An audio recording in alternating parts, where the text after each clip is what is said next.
தூர நின்னு பார்க்கும் தலைவன் காலமெல்லாம் மாறுது, தோளில் வந்து கைய போடும் தலைவன் கொடி ஏறுது, அரசன கேள்வி கேட்கும் தளபதியின் காலமடி, அன்னைக்கே சொன்னோமே இது ஆள போடுற தமிழங்கொடி. என்னடா அது பாட்டோட ஆரம்பிக்கிறோமே அப்படின்னு பார்க்குறீங்களா? முதல்ல எல்லாருக்கும் வணக்கம். இன்னைக்கு பார்த்தீங்கன்னா ரொம்பவே சந்தோஷமான நாள். கரூர் விஷயம் வந்து கிளைமேக்ஸை நெருங்கிக்கிட்டு இருக்கு அப்படின்னு சொல்லணும். ஏன் அப்படின்னா அந்த ஒரு துயர சம்பவம் அப்படின்றது நடந்து முடிஞ்சிருச்சு. அதுக்கான ஒரு குற்றவாளி வந்து கண்டிப்பாக கூண்டில் ஏற்றணும், அவங்களுக்கு தண்டனை கிடைக்கணும் அப்படின்றது ஒட்டுமொத்த தமிழக மக்களின் ஒரு எண்ணமாக இருந்துச்சு. இன்னைக்கு தமிழக வெற்றி கழக சைட்லேருந்து அந்த விசாரணை அப்படின்றது முடிஞ்சு இன்னைக்கு பார்த்தீங்கன்னா இன்னொரு எதிர்த்தரப்பான கரூர் விஷயத்தில் செந்தில் பாலாஜி அவர்கள் வந்து நேற்று சாயந்தரமே வந்து கிளம்பி சிபிஐ பார்க்கறதுக்காக ஏர்போர்ட்லாம் போயிருக்காங்க. இந்த ஒரு நியூஸ் அப்படின்றது குறிப்பிட்ட சேனல்களில் வந்துச்சு. யாரெல்லாம் பார்த்தீங்க அப்படின்றது தெரியல. பார்த்தீங்கன்னா அவர் முந்தானேத்து ஒரு பேட்டி கொடுத்துருப்பாரு.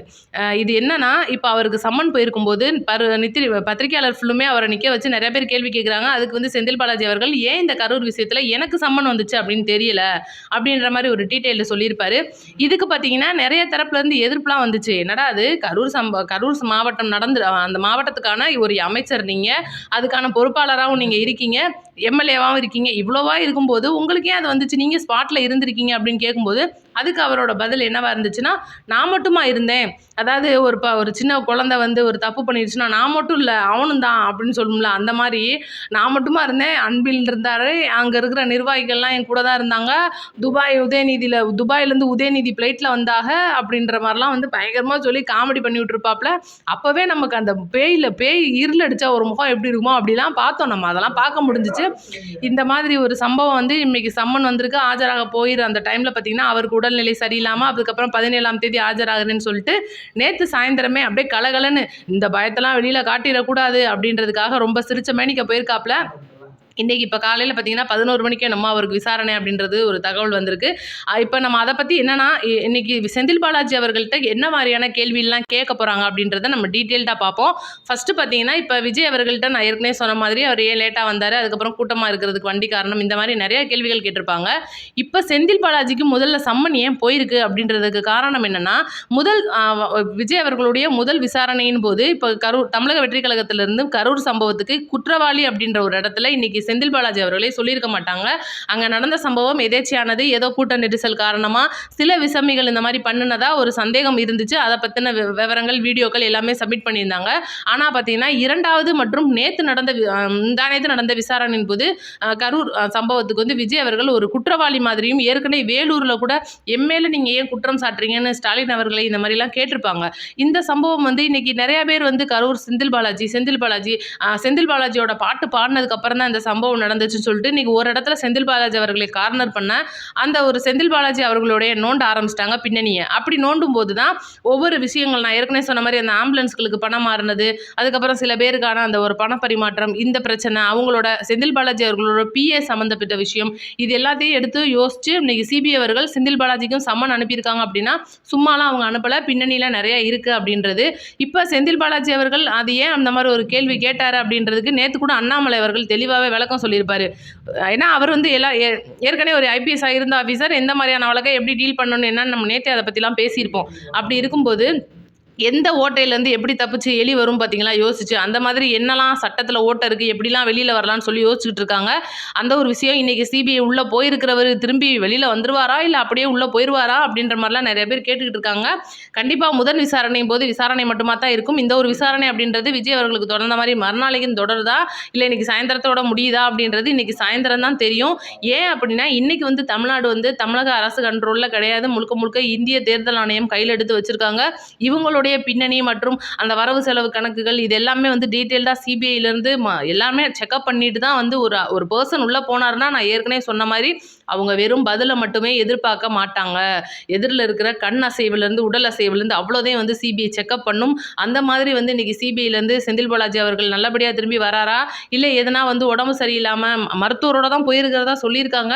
என்ன அப்படின்றத நம்ம சாயந்தரம் பார்ப்போம். முதல்ல அவர் தைரியமாக போனதுக்கு முதல்ல நம்ம வந்து அவருக்கு ஒரு ஹேட்ஸ் ஆஃப் சொல்லிடுவோம். ஏன்னா இன்னைக்கு விஜய் அவர்கள் வந்து கெத்தா போயிட்டு கெத்தா வந்திருக்கிறாரு அப்படின்றதுக்காக நம்ம ஒரு பக்கம் இப்படி உடஞ்சு உட்காண்டோம்னா சரியில்லையே, பசங்க நம்ம மேலே குற்றத்தை திணிச்சிருவாங்களேன்னு சொல்லிட்டு பயந்து போய் போய் என்ன பண்ணாப்புல ஒரு மாதிரியா உடஞ்சு இருந்தவரை நம்ம ஸ்டாலின் அவர்கள் தான் தேத்தி, இங்கே பாரு ஒழுங்காக போயிட்டு வந்துரு, நீ போலேன்னு வையேன் நானும் சேர்ந்து மாட்டிக்கிடுவேன் அப்படின்ற மாதிரியா சொல்லி அனுப்பிச்சிருக்கிறதா தகவல்லாம் இருக்குது. சரி, அதை நம்ம சாயந்தரம் பார்ப்போம். இன்றைக்கி பார்த்தீங்கன்னா ரொம்ப முக்கியமாக இன்றைக்கி ஒரு கான்ட்ரவர்சியான விஷயமா போயிட்டு இருக்குது. பார்த்தீங்கன்னா ஆதவ் அர்ஜுனாவுடைய விஷயம். ரஜினியை வந்து அப்படி பேசிட்டாரு, ரஜினியை மானபங்கப்படுத்திட்டாரு, ரஜினியை ரொம்ப மோசமாக பேசிட்டாரு, ரஜினியை வந்து ஐயோ போச்சு அசிங்கப்படுத்திட்டாருன்ற மாதிரி நிறையா பேர் பேசுகிறீங்க. நான் தெளிவாக ஒன்றே ஒன்று மட்டும் கேட்குறேன். இன்றைக்கி ரஜினி அவர்களே ஆதவ் அர்ஜுனா என்ன சொல்லியிருந்தாரு? ரஜினிக்கு மனவலிமை அரசியலுக்கு வர இல்லாமல் அவர் வந்து விலகிட்டாரு. காரணம் ரசிகர்களோட உயிருக்கு பாதிப்பு வந்துடக்கூடாது அப்படின்றதுக்காக கண்டன ஆர்ப்பாட்டத்தில் ஆதவ் அர்ஜுனா சொன்ன விஷயம். இதை ஏகப்பட்ட விஷயங்களில் சொல்லி சொல்லி நானே டயர்ட் ஆகிட்டேன் அப்படின்னு சொல்லணும். ஆனால் இன்றைக்கி அவர் சொன்னதில் என்ன தப்பு அப்படின்னு கேட்குற மாதிரி தான் இருக்குது. ஏன்னா இன்றைக்கி ரஜினி அவர்கள் அரசியலுக்கு வருவாங்கன்னு ஒவ்வொரு ரசிகரும் நான் உட்பட நான் நிறைய இடத்துல சொல்லியிருக்கேன். எங்கள் வீட்டிலேயே எங்கள் கணவர் உட்பட எல்லாருமே வந்து ரொம்ப ஆசையாக இருந்தோம் அண்ணன் வந்து வராரு அப்படின்னு.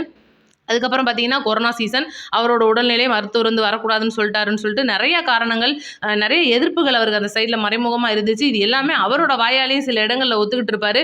இப்போ நான் கேட்குறேன், நான் தெரியாமல் கேட்குறேன், இன்றைக்கி வந்து நிறைய பேர் ரஜினி அவர்களுக்கு கொடை பிடிச்சி திமுக காரங்க வரீங்களே, அவர் பிஜேபிக்கு தான் சப்போர்ட்னு சொல்லிட்டாருன்னா இதே கொடை நீங்கள் அப்படியே பிடிச்சிக்கிட்டு இருப்பீங்களா, கொடையை தூக்கி போட்டு போயிடுவீங்களா அப்படின்றத முதல்ல பதில் சொல்லிடுங்க. ஏன் அப்படின்னா நேற்று நயினார் நாகேந்திரன் பிஜேபி சைட்லேருந்தே என்ன சொல்லியிருக்காரு, ஆதவ் அர்ஜுனாவை கண்டிச்சிருக்காப்புல. இன்னும் எப்படி ஆதவ் அர்ஜுனா அப்படிலாம் பேசலாம், ரஜினி வந்து எப்பேற்பட்ட மனுஷன், அவரை போய் இப்படிலாம் சொல்லலாமா? என்னமோ வந்து அவர் ரொம்ப தரக்குறைவாக பேசினதாகவும் ஒரு மரியாதை இல்லாமல் பேசினதாகவும் வந்து இன்றைக்கி எல்லாருமே பேசுகிறீங்களே. இதே ஆதவ் அர்ஜுனா ஒவ்வொரு விஷயத்துலையும் செவிலியர் பணியா அவங்களோட விஷயத்துலையும் அந்த போராட்டத்தில் துப்புரவு பணியாளர் போராட்டத்தில், அப்புறம் இடைநிலை ஆசிரியர்கள் போராட்டத்தில், இன்றைக்கி முந்தானேத்து நடந்த ஒரு தூத்துக்குடி அந்த சம்பவம் ஒரு போன வாரம் நினைக்கிறேன், ஒரு வாரம் ஆகிப்போச்சு நம்மளுக்கு பாருங்கள், டைம் தெரியல, இப்போ நடந்த மாதிரி இருக்குது. இன்னும் அதுக்கான ஒரு ஆட்களை யாருமே கண்டுபிடிக்கல. அந்த மாதிரி ஒரு சம்பவத்துக்கும் இன்றைக்கி ஆதவ் அர்ஜுனா தமிழக வெற்றி கழக சார்பில் இருந்து போய் ஆளாக நிற்கிறாப்புல. அப்போ அதெல்லாம் நீங்கள் ஏன் பேச மாட்டேன்றீங்க? இன்றைக்கி வந்து சம்பவம் வந்து நடக்குது, இன்றைக்கி ஏகப்பட்ட இடங்களில் திமுக காரங்க மேலே குற்றம் சாட்டுறாங்க, அதை பற்றி யாருமே பேச மாட்டேன்றீங்க.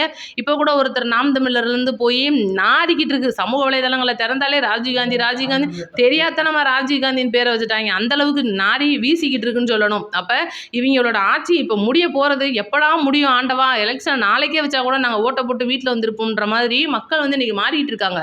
இந்த ஒரு நிலைமையில் இன்றைக்கி நான் ரஜினிக்கு தூக்கி கொடை பிடிக்கிறேன், ரஜினிக்கு வந்து தூக்கி தாங்க போகிறேன்ற மாதிரி இன்றைக்கி ரஜினி ரசிகர்கள்லாம் சில பேர் வந்து போஸ்டர் அடித்து ஒட்டிக்கிட்டும், இன்றைக்கி நாங்கள் வந்து ஆதவ் அர்ஜுனா வந்து எதிராக இருக்கோம், அதனால் நாங்கள் தமிழக வெற்றி கழகத்துக்கு வந்து ரொம்ப எதிராக தான் ஆனவங்க அப்படின்னு சொல்லிட்டு ஏதோ ஒரு 4 பேர் மட்டும். இன்றைக்கி உலகம் உண்மையிலே பாருங்கள், அஜித் ரசிகர்கள் இன்றைக்கி வந்து எத்தனையோ கட்சிகளில் இருக்கலாம், விஜய் அவர்களோட இருக்கலாம், திமுகவில் இருக்கலாம், அதிமுகவில் இருக்கலாம், பிஜேபிக்குள்ளோட இருக்கலாம். அதே மாதிரி தான் ரஜினி அவர்களோட ரசிகர்கள் இன்றைக்கி பிரிஞ்சிருக்காங்களே தவிர குறிப்பிட்ட 4 பேர் சில குறிப்பிட்ட கட்சிகள்லேருந்து மட்டும் வந்துட்டு இன்றைக்கி நாங்கள் தான் வந்து அதுவும் கருப்பு சிவப்பு துண்டை கட்டிக்கிட்டு நாங்களாம் ரஜினி ரசிகர்கள், நாங்களாம் வந்து இப்படி ஆதவ் அர்ஜுனா பேசிட்டாப்புல, அது ரொம்ப அசிங்கம்னு சொல்லிட்டு இன்றைக்கி ஆதவ் அர்ஜுனா வந்து ரொம்ப மோசமாக பேசிக்கிட்டு, குறிப்பாக அந்த நடுப்பக்க நக்கி, நான் ஏற்கனவே ஒரு வீடியோ போட்டுட்டேன் நடுப்பக்க நக்கிக்கு, இருந்தாலும் இந்த சூழ்நிலையில் இதை சொல்லித்தான் ஆகணும். அசிங்கமாக வந்து அவங்களோட குடும்பத்தை இழுத்து வச்சுக்கிட்டு நாய் பேயின்னு உரிமையில பேசிக்கிட்டு, அவரெல்லாம் வந்து சோத்துல உப்பு போட்டு தான் தின்றாராம், அவரெல்லாம் எப்படியாப்பட்ட மாமா வேலையெல்லாம் பார்த்துட்டு வந்திருக்காரு, யாருக்கு பார்த்தாரு, இன்னும் என்னென்னலாம் இருக்குது அப்படின்றத அவரோட வரலாறு எடுத்து பார்த்தோம்னா அது குப்பையோட கேவலமாக வீசும். அப்படி இருக்கும்போது இன்றைக்கி அவர் வந்து நல்லா ஃபுல் மப்பில் உட்காந்து பேசிகிட்டு இருக்காப்புல. அதே வந்து கேட்குறாங்க அப்படின்னும் போது இன்றைக்கி திமுக வந்து இன்றைக்கி வடிவேலு, கோவாலு, இன்னும் சில பேர் அண்டா, இவங்களெல்லாம் வச்சு தான் அது வாழணுமா அப்படின்னு தெரில. 75 வருஷ கட்சி இன்றைக்கி மக்களுக்கு நல்லது செஞ்சுருந்தாலே இன்றைக்கி அடுத்து நீங்கள் தானே அப்படின்றது. இப்போ உதாரணத்துக்கு எம்ஜிஆர் அவர்கள் இருந்தார், ஜெயலலிதா அம்மா இருந்தாங்க, அவங்களுக்குள்ளே போட்டி நடந்துச்சு, கலைஞர் ஐயா அவங்களுக்கும் எம்ஜிஆருக்கும் போட்டி நடந்துச்சு, வருஷம் வருஷம் தேர்தல் வருது, மாற்றினாங்க, அவங்கள மாற்றி இவங்க ஆண்டுட்டு இருந்தாங்க. அப்போ ஒரு நம்பிக்கை இருக்கும், இவ்வளோ நாள் வந்து நம்ம நல்லது செஞ்சுருக்கோம்ல மக்களுக்கு, அடுத்து மக்கள் நம்மளை தான் நம்புவாங்கன்ற ஒரு நம்பிக்கை இருக்கும். ஆனால் அந்த நம்பிக்கையே உங்களுக்கு இல்லாமல் போய் இன்றைக்கி இருக்கிற மக்கள் எல்லாத்தையும் போட்டு பாடாப்படுத்தி நீங்கள் அதிகாரம் அப்படின்ற ஒன்றை உங்களோட கட்சியில், குறிப்பிட்ட கட்சியை நான் சொல்கிறேன், கருப்பு சிவப்பு கட்சியை சொல்கிறேன், அவங்களோட கட்சியில் வந்து அவங்களுக்கு நிர்வாகிகளும் செயலாளர்களுக்கும் நீ அண்ணன் வேணாலும் பண்ணு, அண்ணன் நான் பார்த்துக்கிறேன் அப்படின்னோடனே அவங்க இருக்கிற தப்பெல்லாம் பண்ணிவிட்டு கடைசியில் அந்த காரில் போய் அந்த ஒடி கட்டின காரில் இறங்கிட்டு நீங்கள் அவங்க தப்பிச்சு போகிறாங்க அப்படின்னா அது என்ன தமிழ்நாடு, இது என்ன நம்மளுக்கு ஒன்றும் புரியலை. இன்றைக்கி வந்து தமிழ்நாட்டில் சின்ன குழந்தைங்கள்லேருந்து பெரியவங்க வரைக்கும் எந்த மாதிரியான ஆம்பளைங்களையும் சேர்த்து தான், நம்ம வந்து ஆம்பளைங்களையும் தனியாக விட முடியாது, ஏன்னா ஆம்பளைகளுக்கு இன்றைக்கி பாதிப்பு இல்லை, பயமாக தான் இருக்குது அப்படின்ற மாதிரி ஒரு சூழ்நிலை உருவாகிட்டு இருக்குது. அதனால இதை மாற்றுறதுக்கு வேறு வழியே இல்லை அப்படின்றது தான் உண்மை. இது வந்து இன்றைக்கி தமிழக வெற்றி கழக அரசியல் மாறுது அப்படின்னா கண்டிப்பாக களம் மாறும், காட்சி மாறும் அப்படின்னு சொல்லுவோம். அடுத்து பார்த்தீங்கன்னா நிறைய பேர் வந்து நம்மளோட கமெண்ட்டில் இதுக்கு முன்னாடி போட்ட வீடியோக்களில் அவங்கவுங்க தொகுதியில் வேலை நடக்கலை அப்படின்ற டீட்டெயில் நான் கேட்டிருப்பேன். நிறைய பேர் வந்து போட்டுட்ருக்கீங்க. கண்டிப்பாக அவங்க எல்லாத்துக்குமே ஒரு பதில் நான் நேற்றே வந்து அவங்கவுங்களோட வேட்பாளர் அந்த மாவட்ட செயலாளர் அவர்களுக்கான அந்த ஒரு ஃபோட்டோ அந்த உங்களோட ஸ்க்ரீன்ஷாட்லாம் எடுத்து நான் பிரிண்ட் பண்ணி வச்சுருக்கேன். என்னென்னா இப்போ வேட்பாளர் அறிவித்ததுக்கு அப்புறமா இந்த காட்சிகள் அப்படியே மாறும் அப்படின்றது தான் அவங்க கொடுத்துருக்குற உத்தரவாதம். இதுக்கு முன்னாடி வரைக்கும் மாவட்ட செயலாளர்களாக இருந்தவங்க, நிர்வாகிகளாக இருந்தவங்க, வேலை பார்த்துருக்க முடியாதவங்க இப்போ ஒரு பக்கம் இருந்தால் கூட அடுத்து கட்சி பணிகள் அப்படின்றது வேட்பாளர் அறிவிச்சதுக்கப்புறமா மும்பரமாக இருக்கும் அப்படின்னு சொல்லியிருக்காங்க. அதுக்கப்புறமும் வேலை நடக்கலை அப்படின்னா அதையும் நீங்கள் கண்டிப்பாக சுட்டி காட்டுங்க. நம்ம வந்து சொல்லுவோம். அதுக்கடுத்து தமிழக வெற்றி கழகத்தோட அந்த ஒரு பணி அப்படின்றது சிறப்பாக நடைபெறதுக்கு நம்ம கையிலேருந்து உதவிகள் நிறையா தேவை. அதனால் மறக்காமல் விசில் சின்னத்துக்கு எல்லாத்தையும் ஓட்டு போட சொல்லி எல்லாத்தையும் ஓட்டு கேட்க இப்போவே ஆரம்பிச்சிருங்க அப்படின்றது நம்மளோட கருத்து. மறக்காமல் நம்ம சேனலுக்கு லைக் அண்ட் சப்ஸ்கிரைப் பண்ணிட்டு நிறைய பேருக்கு ஷேர் பண்ணி விடுங்க. நன்றி, வணக்கம். அடுத்த வீடியோவில் பார்ப்போம்.